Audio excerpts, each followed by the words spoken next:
So these are big theoretical concepts. The other way of designing for learning is that you have to design for engagement. I know at NSF, every panel I'm on is looking for learning and engagement, and people are still grappling with what do they mean by engagement. We know it's different from motivation because people are now starting to accept that you have to design for engagement. It just doesn't happen.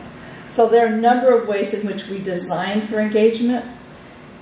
Real quickly, and I can elaborate later if any people are really interested in this, is that we know from learning theory that in our society there are practices, there are activities that seem to highly motivate people to engage, right? These aren't stages, but they happen along the developmental trajectory, but they don't disappear.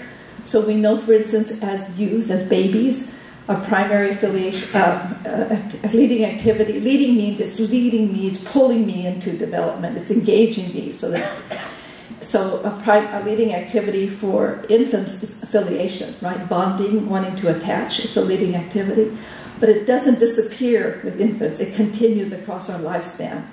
Play is another leading activity. And so that's why technology and gaming and all these are so important. They're such important lessons for us in terms of learning, because play and the imaginary situation are robust sites of learning. And then, of course, learning is 9-year-olds. If you have 9-year-olds, you know they start asking how come and why, and they want to know everything about the universe. But again, learning remains a leading activity. When they become adolescents, we know that things around peers matter tremendously, as it does across a lifetime, and then work. Well, if we know, I'm doing drive-by on this, but if we know that these are leading activities around learning, then why don't we use them as design principles? And that's what we've done in our environment. So our classrooms and our informal learning environments are organized around the leading activities. There's opportunities, so many opportunities for people to engage deeply so they can learn, right? So I can give you examples of that if we have time. So this is just a picture of my elementary school one, and where the kids work with undergraduates, and they're always in joint activity, never alone, always in joint activity with more expert others to learn different kinds of technologies. I wanted to show you 2 more quick examples of how do you design for these transformative environments. And one of them is to pay a lot of attention, as I know some of you are in this community, to notions of discourse. Right? Since I come out of language, issues of discourse are really important to me, particularly notions of language socialization that we don't spend enough time with our teachers on, and that is that students are socialized to and through the language practices of the classroom. So the very practices that we use are socializing them to particular discourse kinds of communities. So it isn't enough that I teach them that discourse, I have to have practices that model the varied discourses, right? And so one of my favorite social design experiments has to do with intervention that I did with high school students from migrant farm worker backgrounds, who are among the most vulnerable student populations in the country. And all of the teachers they were my graduate students, so they all know learning theory deeply, but they also had a very kind of different sensibility about pedagogy. And one of the things that, and they were experts in their content, but one of the things I noticed when I did a study, I'd go into these classrooms and I'd say, you know, they just sound different. They don't just look different, they sound different. So being someone who's interested in grammar and linguistics, I did a grammatical analysis of these classrooms, many classrooms, many years.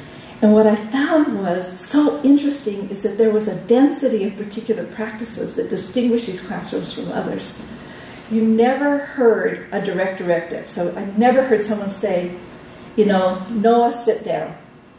Noah, do this, or Noah, do that. Now he's sitting down. Do this. No direct directives like that. Instead, the directives that, and this is all related to identity, the directives we heard were all about engaging in cognitive activity.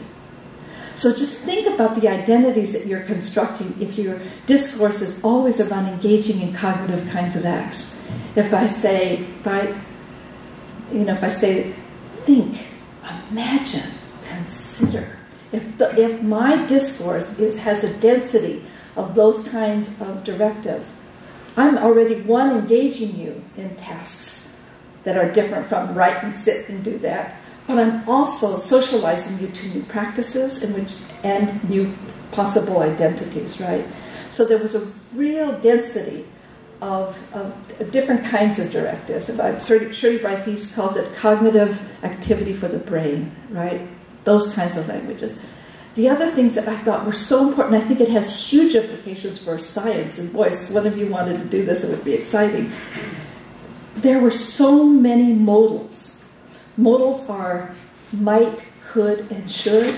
So it wasn't about fixed kinds of ideas, but what would happen, should and could and might. You're engaging people into a kind of problem-solving kind of orientation. You're positioning them as problem solvers, right? If you're, instead of saying, this does this, but could and should and would, right? Those are the kinds of practices that you're socializing people to that I think were real important. And the other one that I know had a real density in the science classrooms and the math were if-then constructions. If and then, right? If this happened and then, right? So what was wonderful about this is that's why I said I knew they sounded different, but they were creating new kinds of discourse practices in which kids would take up new kinds of activities and see themselves and then start modeling those. You would see the students appropriate those very discourse structures in their own language, right? And that's when you know that there's that uptake. So here's just a quick example from someone's discourse that I picked up just to show you. This person is talking about, these were migrant farm worker students, right, who immediately didn't see themselves as being at UCLA and having a successful trajectory. And here, so this is part of reframing what counts as learning and their membership in that community. So the instructor says, maybe this is a beginning for us. Who knows, right? Think about this place as a workshop. Now, you think for this community, workshop is a bad thing. Those are the factories. A factory, but of dreams. School. This is where we start to think about your future. What's on the other side? You know what's on the other side. I want to find out. That's what I want to do. I want to dream our future. And I don't just want to dream, but I want to look over there, and I want to look on the other side. That's this big thing about dreaming. Let's go and see. Let's go see what's on the other side. So there was one of the reasons that the students who participated in this program went on, like 87% of them got admitted to Berkeley and UCLA, was not only that they appropriated that disciplinary knowledge, but they started to see themselves in fundamentally different ways. And I can't emphasize how critical that is to the kind of learning, especially for students from non-dominant communities who have been historically marginalized from these institutions. So I have, real quickly, I think this is a picture of one particular group. I was at UCLA, engaged in this environment. And I wanted you to hear a little bit about that discourse from one of the instructors, who's emphasizing the importance of a historicizing education. If you have members of communities who don't have a history in the academy, it's fundamental for all students, but it's fundamental to historicize education, right? And so in science, let me tell you, and I'll talk a little bit about it tomorrow, here's what we did. So if they were studying science, we would introduce a concept to them as science, and then we'd want to know what's the history of that idea. But then secondly, what's the history of that idea in my community? What does it look like in my community? And so it's, to make it relevant and meaningful, you have to do that. So we organized science around the health issues of the migrant community, which afforded so many opportunities for them to leverage what I call their horizontal kind of expertise with scientific concepts, right? But that was a process, that happened not just in the science classroom, but in all classrooms, to get them to see themselves as what we call history makers, as historical actors. So here's just a real quick example of how one instructor did that. This was in a social science classroom, but they would go into science after this, right? So we all work together. No issue. Just because we didn't get to it in the readings doesn't mean that it wasn't a part of the program. So if you have something in class that you were talking about, or in the gender circles, right? Or at feedback, at the tutoring sessions, then bring it in.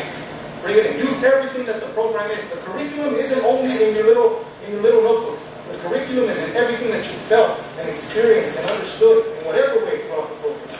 Okay?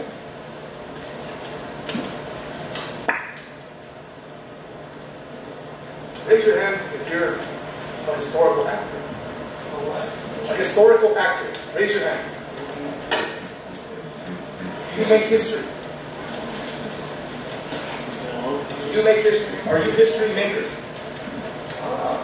See, some of you are like, hey, you know, everybody else raised their hand already, mine too. Okay, some of you are like, you sure? No, I'm not going to raise my hand because I don't think of myself there. It's an opportunity to think about yourself as a historical actor.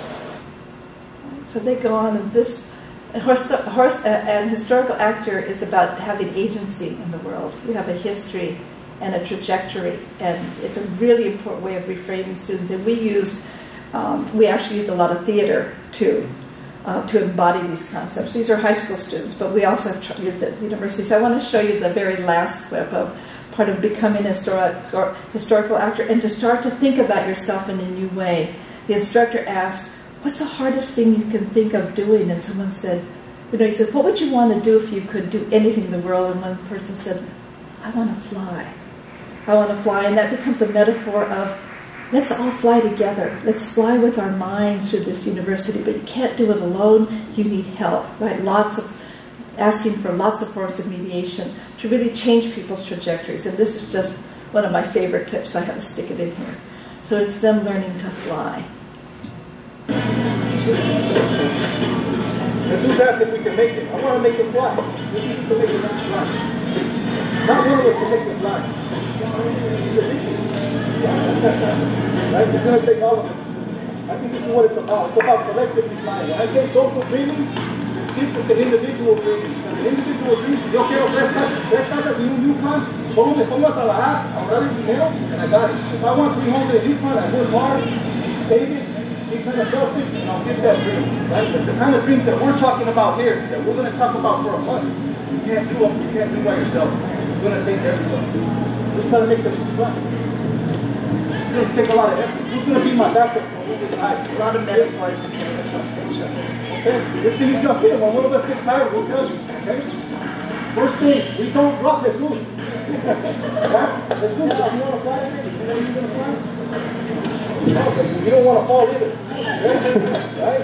You could not get hurt. Right? So, you can learn. On the way. Right? He said, ¿cómo? He said, how? That's the question.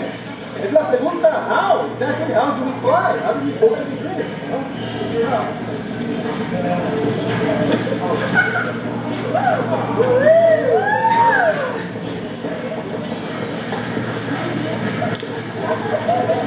Help!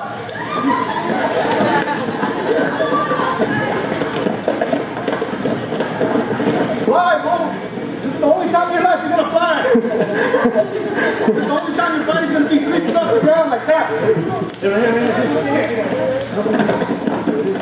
Social dreaming is hard. Sorry. That's the elementary stuff. I shared this with you because I wanted to really emphasize that this notion that learning requires not just deep disciplinary. These kids work from 6 in the morning till midnight, really in deep, deep study of the very content. But it had as much to do with helping them see themselves as meaning makers, as having agency, and being able to appropriate this really difficult knowledge, these college courses, right? And to see themselves as part of these communities in which they could excel, right?